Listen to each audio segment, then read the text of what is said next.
Estamos esta tarde con el maestro Pedro Pablo Gómez, coordinador del Comité de Doctorado de la Facultad de Artes ASAP. Maestro, muchas gracias por aceptar la invitación de Colectivo Liberatorio. Vamos a hablar sobre el proyecto que tiene la Facultad de Doctorado. Buenas tardes, maestro. Buenas tardes, maestro Jorge, y gracias a usted y al Proyecto Liberatorio por la invitación. Muchas gracias. Maestro, acaba de terminar el primer seminario internacional proyectivo previo al ofrecimiento, a la finalización de la construcción de este proyecto tan ambicioso que es un doctorado en estudios artísticos. Maestro, ¿cuál es el balance que se puede hacer de ese primer seminario, teniendo en cuenta que hubo investigadores de las más altas calidades internacionales, de la Universidad Simón Bolívar, de la Universidad de Toulouse, de Duke University, pero también de nacionales? ¿Cuál es el balance que podremos hacer, la experiencia, qué se logró en ese primer seminario? Bueno, muchas gracias, maestro Jorge. Digamos, este seminario es parte de un proceso un poco más largo, que como usted conoce viene de algunos años atrás, de la construcción del proyecto de doctorado, lo que hemos denominado como la construcción de una comunidad académica que soporta el doctorado, ¿no? En ese proceso hemos encontrado instituciones colaboradoras del proyecto de doctorado en estudios artísticos, y también dentro de las instituciones obviamente personas colaboradoras, ¿no? Con esas instituciones hemos realizado convenios, y en el marco de esos convenios se ha realizado este evento, ¿no? Digamos, el balance, como usted lo pregunta, es un balance muy positivo en varios sentidos, ¿no? En el sentido en que la Universidad Distrital, y en particular la Facultad de Artes ASAP, tiene una gran credibilidad en el contexto nacional e internacional con nuestros pares académicos, ¿no? Quienes de una manera muy amplia y generosa aceptaron la invitación, por una parte, a conversar con cada uno de nosotros sobre los problemas de los estudios artísticos, y también por otra parte a ayudarnos a pensar cómo serían los cursos y los seminarios del doctorado, e incluso a elaborar y a plantear los sílabus, ¿no? Que son los formatos de los cursos.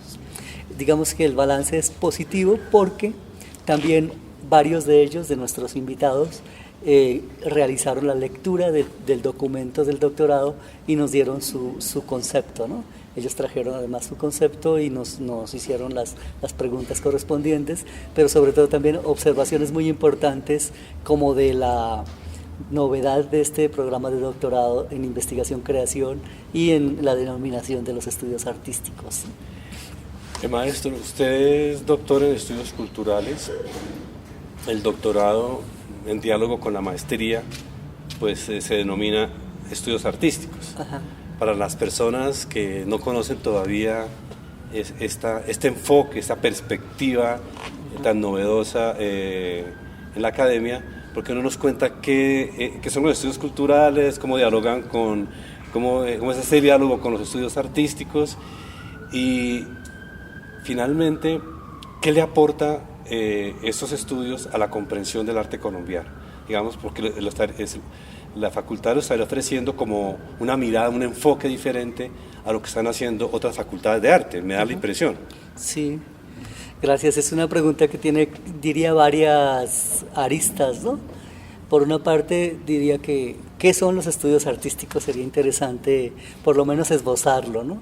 Y los estudios artísticos es, como usted conoce y ha sido parte de este proceso de construcción, es como la proyección de un nuevo espacio para la creación de conocimientos en un campo en el que se cruzan lo artístico, lo cultural y lo social, ¿no? Y también se cruzan proyectos académicos que son las artes, desde la Facultad de Artes, los estudios, entre ellos los estudios culturales que como todos sabemos surgieron en Inglaterra, pero también con esa expansión de los estudios culturales a Norteamérica y a Latinoamérica, aunque también sabemos que, como dice Jesús Martín Barbero, aquí en Latinoamérica hacíamos estudios culturales antes también de los estudios culturales como la denominación, ¿no?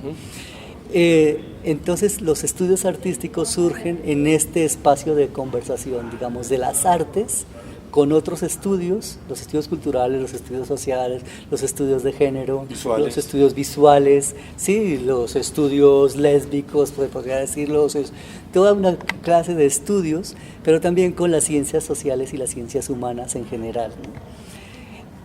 Ese diálogo entre las artes, digamos, académicas de la universidad con estos estudios sí, es un diálogo académico también, ¿no? A eso es lo que denominamos nosotros interdisciplinariedad, un poco de los estudios artísticos. Sin embargo, los estudios artísticos se plantean un reto y es ir más allá de la interdisciplinariedad a la transdisciplinariedad, ¿no? Y entonces, ¿qué es básicamente lo básico, ¿no?, de la concepción de transdisciplinariedad? Es que por fuera de la academia y de los conocimientos ya constituidos académicamente, hay otras personas que producen conocimientos también. Los grupos sociales, las comunidades producen conocimientos. Y ese diálogo de esos conocimientos académicos interdisciplinarios con el conocimiento que se produce por fuera de la academia sería lo que nosotros denominamos lo transdisciplinar, ¿no? Es decir, ir más allá del diálogo entre pares, entre expertos, ir más allá del reconocimiento de los conocimientos otros, ¿no?, y de los saberes otros, y en ese sentido estableceríamos una conversación otra también, ¿no? O sea, la conversación tiene que ser distinta, porque ya no puede ser solamente en términos académicos. Las condiciones de esa conversación no la pone solo la academia, sino también vienen de afuera de la academia, ¿no? Es interesante. Ese concepto de transdisciplinariedad es como uno de los ejes principales de la propuesta de doctorado. Otro me da la impresión que es el concepto de investigación-creación. No sé si nos puede hablar eso, digamos, y a quiénes estarían, ese concepto como complejo, ¿cierto? Sí. Investigación-creación, ¿a quiénes estaría dirigido? Muy interesante también, ¿no? Digamos, como sabemos también, aquí la investigación-creación en Colombia y en particular en las universidades en Bogotá se empezó a hablar cuando a las artes de parte de las instituciones gubernamentales, en especial con ciencias, se les empezó a pedir que hagan investigación. Entonces las artes tuvieron una pregunta y bueno, nosotros somos creadoras, hacemos creación, pero ahora los docentes universitarios debemos responder también a unas preguntas que hace la institucionalidad, digamos, del conocimiento, que en Colombia es Colciencias. Entonces empezó a surgir como esa pregunta sobre la investigación-creación, por una parte para dar respuesta a una obligación que tienen los programas, que es formar investigativamente a los estudiantes, ¿no? Es decir, la formación investigativa de los programas de artes, ¿no? Para responder por esa parte, pero también para responder a cómo la creación artística en el contexto contemporáneo, ya el artista contemporáneo también hace teoría, hace otras prácticas además de la creación, ¿no? Reflexiona, es analítico y es un pensador de una realidad mucho más amplia, y entonces también escribe y como es un pensador complejo, por decirlo así, ¿no? Entonces la universidad distrital y las universidades públicas, otras universidades privadas también, empezaron a hablar de la investigación-creación, ¿no? Yo diría que la Facultad de Artes, la SAP, la investigación-creación adquiere como una dimensión como propia que hemos venido construyendo desde los pregrados, la maestría y el doctorado, ¿no? Y como usted lo conoce también, la investigación-creación para nosotros es la categoría central que nos permite seguir siendo artistas y dialogar con la ciencia sin dejar de ser artistas, es decir, relacionarnos y diferenciarnos al mismo tiempo, pero no solamente con la ciencia, sino, como decía, en lo transdisciplinar también, dialogar con la gente que hace artes estésicas, ¿no?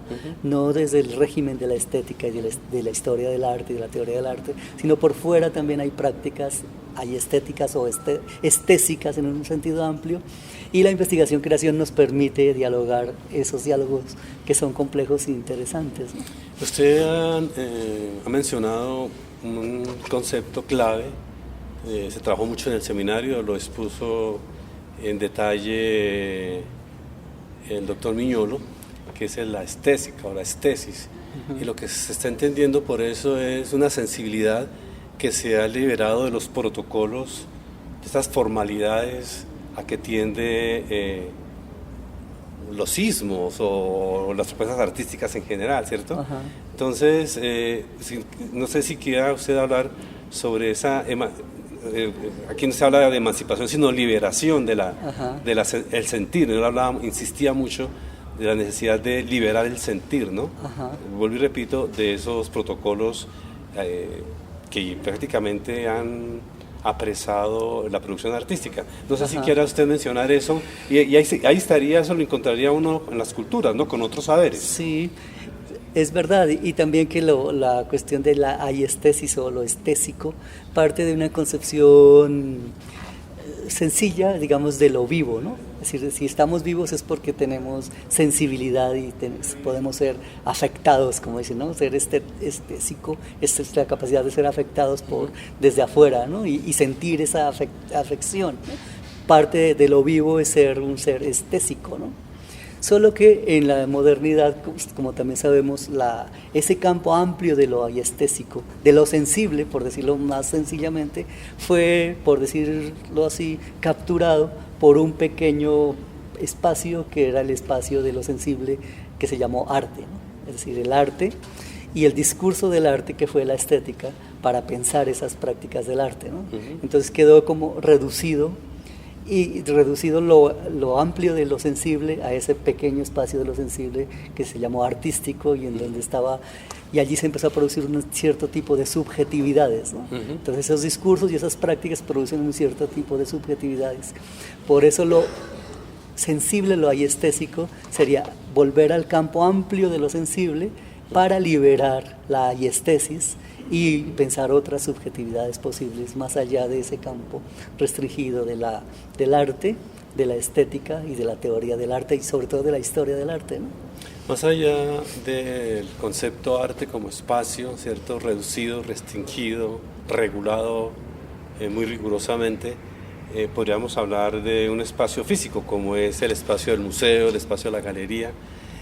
Los estudios artísticos, ¿a qué tipo de espacio estarían apuntando o está pretendiendo crear un espacio diferente al espacio del museo, al espacio de la galería, al espacio de la iglesia tradicional, que es un espacio de reunión, ¿no es cierto?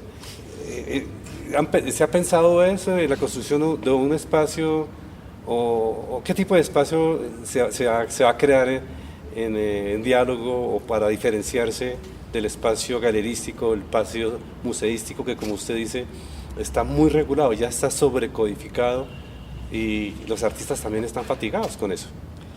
Sí, habría que pensar yo diría, en dos grandes estrategias, ¿no? Por una parte, repensar esa institucionalización del campo del arte a través del museo, ¿no? del sistema de las galerías y sobre todo del sistema del mercado del arte, ¿no? Entonces, ¿cómo repensar de una manera crítica la institucionalidad del arte, ¿no? El arte como institución, por una parte, pero también eso ocurriría todavía en el campo restringido del arte, ¿no? Una crítica a las instituciones dentro del arte, pero también ampliar la visión más allá del campo del arte, en donde ya no funciona, esas instituciones no tienen menos sentido, ¿no? O sea, en una comunidad, en el Chocó, la institucionalidad museo tiene poco sentido, ¿no? Allá tiene sentido es el problema de la memoria y cómo recuperar las memorias y las historias locales de otra manera, y no atraviesan por el discurso del arte y el discurso del museo, sino son otras prácticas de recuperación de historias y de memorias, no como parte de tratar de integrarse en una narrativa de la historia del arte, sino de construir políticamente unos procesos de repensar la existencia, ¿no? Es decir, la memoria está atada a proyectos políticos de la existencia y de la vida, ¿no? Pues podríamos estar hablando de la plaza pública, es decir, más igualitaria, más abierta, no tan condicionada, no que no exige una credencial para ingresar, digamos, como sucede en los museos, muchos museos, como sucede en muchas galerías, que la credencial es que uno puede entender qué están proponiendo los artistas, ¿no? En la plaza pública tendríamos otro tipo de ejercicios, ¿no? Cualquier persona podría ir, sorprenderse. No sé, me inquieta mucho es dónde va a circular, en qué espacio va a circular, en la calle, todas estas propuestas que seguramente van a salir de esta propuesta de doctorado. Yo diría que se podría plantear, por una parte, en términos, digamos, como espaciales, geográficos, cómo salir de los espacios hegemónicos a unos espacios más amplios. En ese sentido es como sería salir del museo al espacio público más amplio, a la plaza, ¿no? Pero por otra parte, sería cómo cambiar la conversación, y en eso estuvimos hablando con Walter Miñolo, ¿no? ¿Recuerda? Es decir, los términos de la conversación, porque dentro del museo también se podría proponer unas conversaciones mucho más igualitarias, menos hegemónicas de los discursos del curador o de los especialistas con el público, ¿no? Y ese espacio también se podría democratizar dentro del museo. En la plaza pública también, como la conversación, por el hecho de que estemos en la plaza pública, no quiere decir que ya sea una conversación distinta, ¿no? Porque la plaza pública también es un lugar de la hegemonía discursiva de alguien sobre otros, ¿no? Sobre las masas, ¿no? Entonces, tanto hay una tarea de repensar los espacios institucionales, pero también de lo público, ¿no? De lo que sería lo público fuera de lo institucional. Y eso es muy interesante, porque es como algo que logremos en los espacios públicos lo podríamos trasladar a las discusiones internas de las instituciones artísticas, y al contrario también, ¿no? Repensar en las cuestiones del arte también nos pueden dar luces para pensar lo político y la política, ¿no? También en los espacios públicos. Yo creo que eso es interesante, y eso también es lo que quieren hacer los estudios artísticos, ¿no? Pensar el arte, pero no encerrado en sus propios problemas, sino los problemas del arte son también los problemas de lo público, los problemas de lo cultural, de lo social, de lo político, no solamente el discurso de la historia del arte y de la estética. Sí, cuando usted habla de que la idea no es dar al traste con el espacio museístico, sino entrar en diálogo con él, un diálogo crítico, por supuesto, que es una palabra que articula el proyecto, pero también hay otra palabra que articula el proyecto, lo de Colonial, si quiere ahora miramos, pero digamos el espacio museístico no se desecharía, sino que se colonizaría, es decir, casi que se le presionaría. O se descolonizaría. Se descolonizaría, y descolonizarlo no es dejarlo abandonado, sino apropiárselo, no sé si la palabra sea correcta, o abrirlo, ¿cierto? No sé, entonces esa propuesta de apropiarse del museo me recuerda un proyecto que se hizo cuando se estaba comenzando a avanzar este proyecto, que es las estéticas decoloniales, que hubo una exposición bastante grande, que estuvo involucrados varios espacios, el Parqueadero, si no recuerdo mal, el Museo de Arte Moderno de Bogotá.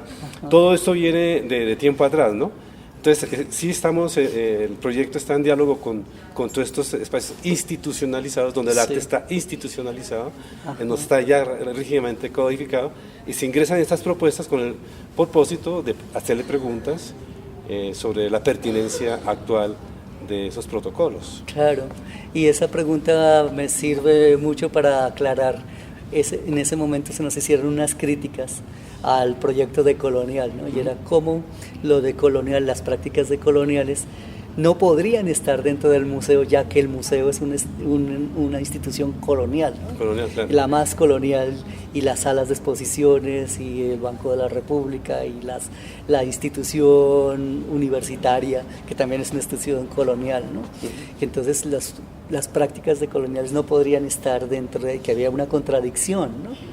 Sin embargo, eso se vería como contradicción desde una mirada que entendería que la modernidad tiene una exterioridad en la que uno podría estar, ¿no? la modernidad construye es exterioridades, pero dentro de sus propias fronteras, ¿no? Dentro de sus propios espacios. Entonces, dentro del mismo espacio de la modernidad, dentro del mismo espacio del museo o del discurso de la historia, hay exterioridades, pero son, como por decirlo así, exterioridades internas, ¿no? Es decir, no nos podemos salir de la modernidad ni del capitalismo para criticarlo. Hay que criticarlo desde fuera. Desde dentro, desde dentro y desde entonces, los bordes, desde los bordes, pero desde las fronteras que las mismas instituciones y la misma modernidad construyen.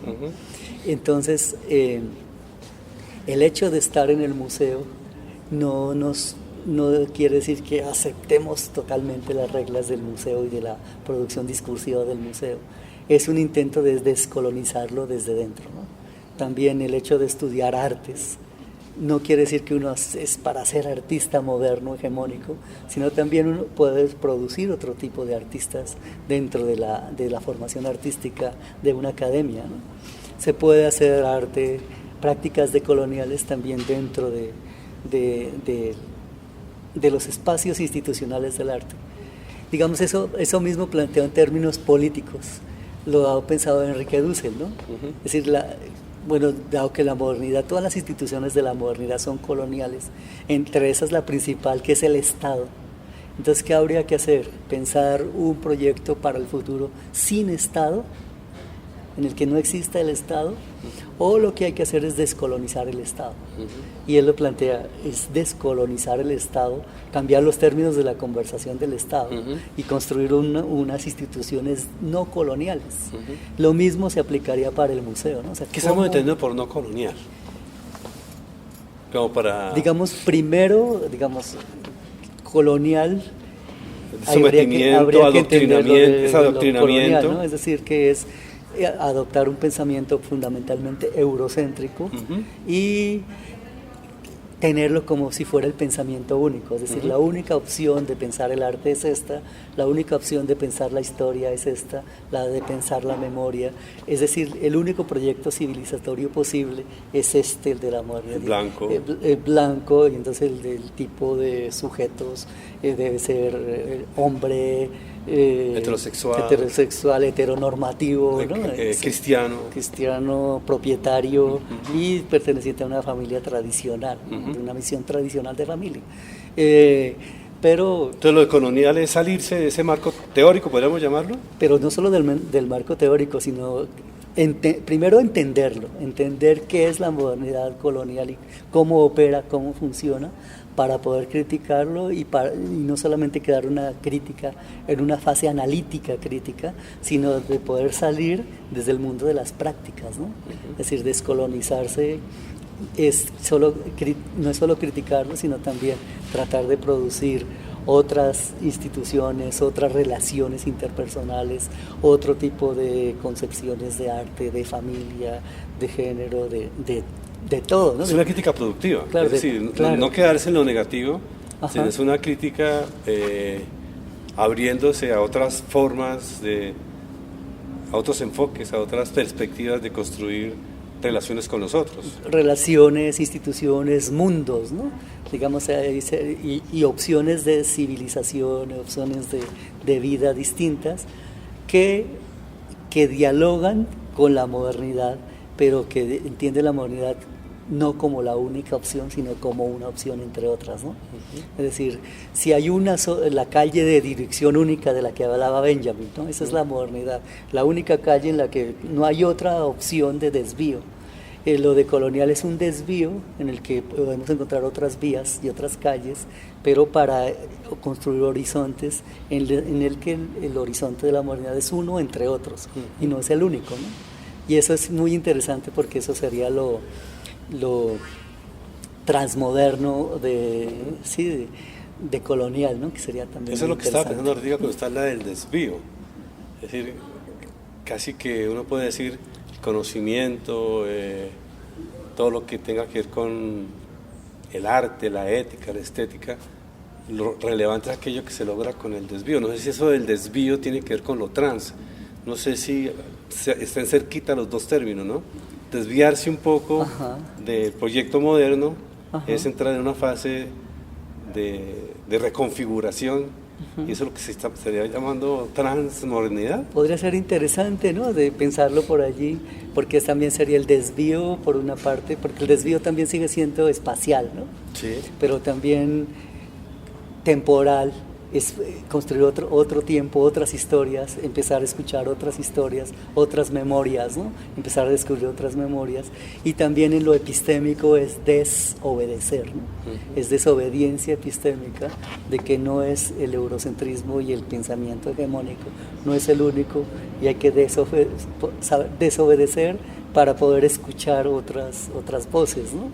Y entonces esos son los desvíos, que no solamente son como geográficos, sino también son sobre todo epistémicos, ¿no? Y estéticos también, ¿no? Claro. Y éticos, y es una posición ética, ¿no? Porque para desviarse se necesita tomar decisiones, ¿no? Sí. ¿Cierto? Y político, obviamente. Ya en esta parte final, maestro, obviamente que esto está en un proceso de revisión, será sometido a evaluadores del Ministerio de Educación, pero antes de que esto suceda, ya se ha pensado a quién está dirigido el doctorado, a quién le interesa, es decir, qué investigadores le interesan al doctorado que apliquen a esta modalidad de los estudios artísticos. Digamos, tenemos que ser coherentes, ¿no?, con lo que venimos haciendo y diciendo, y es que entonces el doctorado de estudios artísticos no es exclusivamente para artistas, es para artistas obviamente, pero no exclusivamente para artistas. Entonces los profesionales que esperamos formar y que ya estamos formando en la maestría, ¿no? No todos vienen de la formación artística, sino vienen de otras áreas que dialogan con las artes, ¿no?, de las ciencias humanas, las ciencias sociales. Tenemos psicólogos, ingenieros, ¿no? Personas que tienen unos biólogos, una persona que viene de la química, ¿no? Pero que está interesada en esta concepción amplia de lo artístico, sí, ¿no? Amplia de lo artístico y de lo estético, y es ahí en donde nos podemos encontrar. Y entonces esos problemas que ya son más amplios también tocan los problemas de un químico.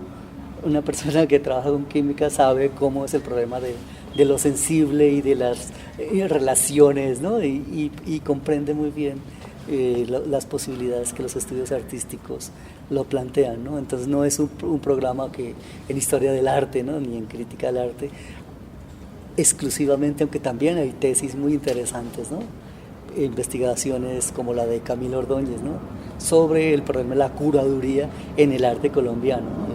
Eso está presente, es posible, pero no es lo único, ¿no? Entonces los estudios artísticos se caracterizan por esa apertura epistémica en la que caben muchos aspirantes, digamos, de diversas procedencias, y eso lo vemos nosotros no como debilidad, sino como potencial para una conversación como la que estamos proponiendo, ¿no?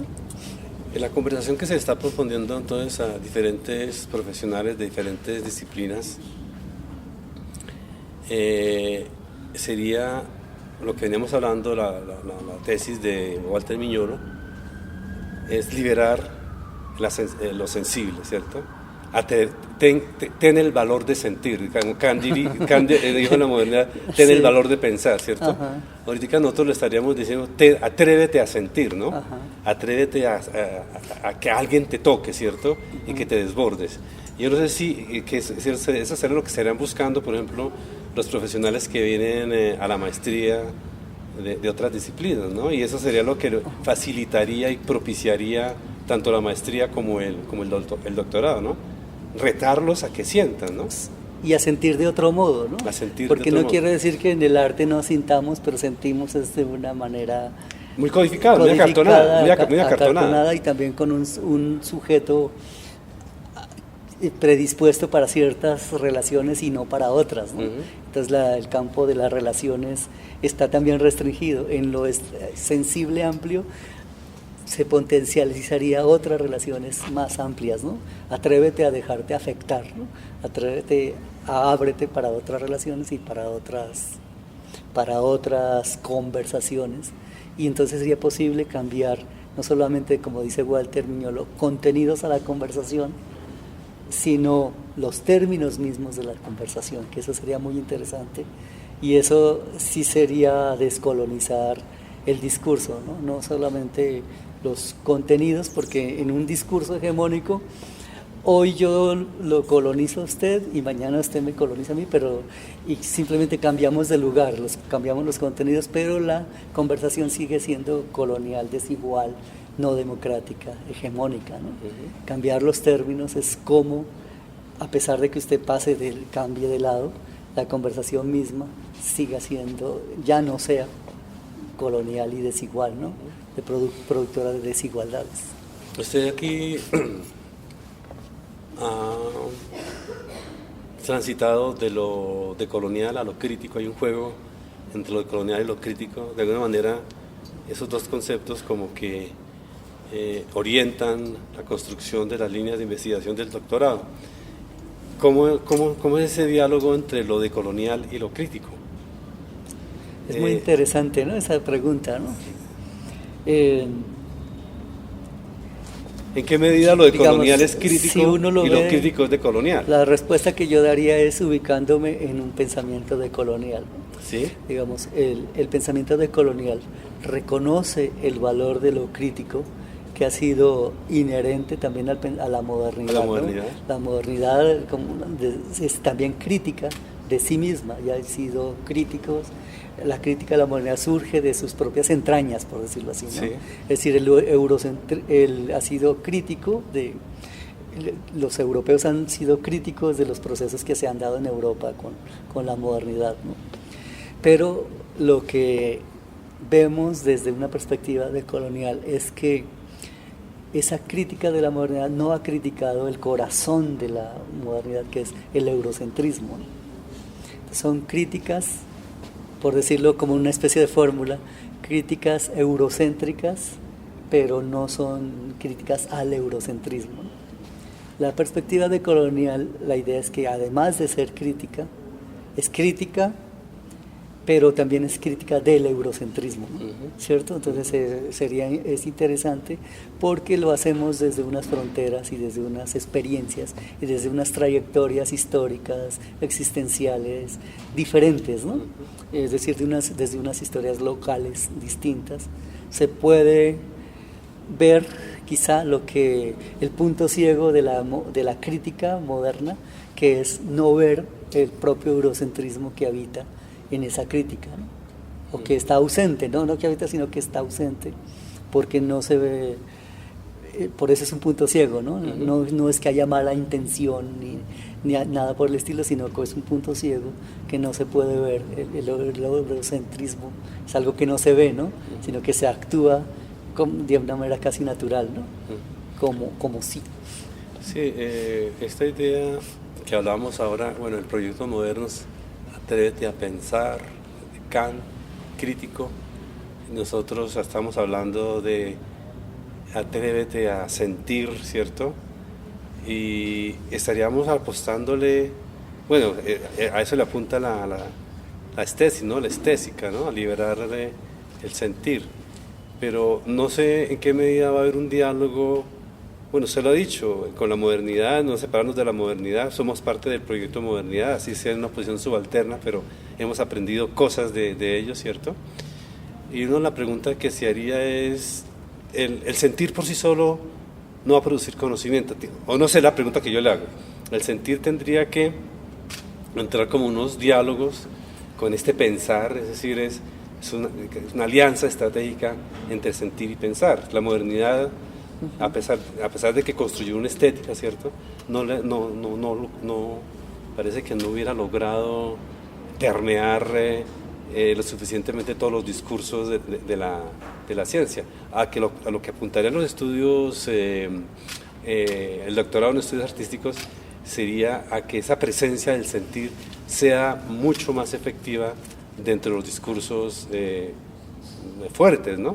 No sé cómo va a ser esa relación en síntesis entre sentir y pensar. Sí, es interesante, ¿no? Porque como sabemos La modernidad separó lo que no está en la realidad, no está separado, ¿no? Exacto. Es Sí. como, digamos, las facultades humanas realmente no están separadas, están en juego, entran en juego, ¿no? Lo sensible con el intelecto y con la razón. Entonces, eso que no estaba separado se separó, pero al mismo tiempo que se separó se jerarquizó unas facultades sobre otras, ¿no? Exacto. Entonces el arte produce conocimiento, pues reconoce la modernidad, que el arte a veces es una forma de conocimiento, pero es inferior, ¿no? Es inferior al de la ciencia, y entonces es un sentir que es inferior. En repensar lo sensible, no solamente, como usted lo dice, no es solamente pensar lo sensible en sí mismo como un espacio aislado, porque eso sería seguir siendo moderno, ¿no? Es decir, pensar lo sensible implica la conexión también con lo intelectual y con el mundo de la razón práctica, ¿no? Es decir, repensarlo todas las facultades. Descolonizar lo sensible también es descolonizar el entendimiento y la razón, ¿no? Al mismo, no sé si al mismo tiempo, pero es parte de la tarea. Entonces, ¿por qué? Porque ya hay que aprender entonces ya no tanto de los pensadores modernos, sino aprender de los pensadores que están por fuera de la modernidad, que no conciben el mundo de una manera separada, sino de una manera integral, simbiótica, holística, ¿no? Y entonces, desde esa otra manera de concebir en unas relaciones, es decir, que estamos conectados, ¿no? Ni nuestras facultades están separadas, pero nosotros tampoco estamos separados de los otros, de la naturaleza, de los animales, de lo vivo, ¿no? Somos parte de un sistema vivo. Entonces, un pensamiento, y aquí aprovecho para un concepto interesante, y es que el proyecto transmoderno, la modernidad es antropocéntrica, ¿no? Y es desde ese antropocentrismo que se mira todo. Pero el proyecto transmoderno sería biocéntrico. ¿Sí? Entonces esto estético sería parte de un proyecto transmoderno no centrado en el antropos, sino en lo bio, en la vida, ¿no? La vida.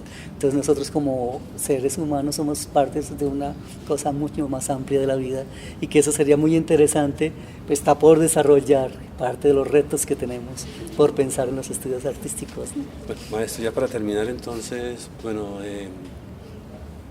es interdisciplinar la convocatoria, no solamente artistas, sino quienes tengan un interés por el sentir. ¿Y qué requisitos, digamos, se requiere maestría, así como muy general, para seguramente la universidad, la facultad hará la convocatoria oportunamente, ¿cierto? Una vez haya finalizado todos los procesos de legalización, pero así como muy general, ¿qué requisitos tiene que tener un aspirante a entrar al doctorado? Sí, eso para un profesional que venga del campo de las artes o afines, y que tenga también una maestría. La maestría es un requisito para doctorado, para este doctorado. ¿Qué tipo de maestría? ¿No? Una maestría afín.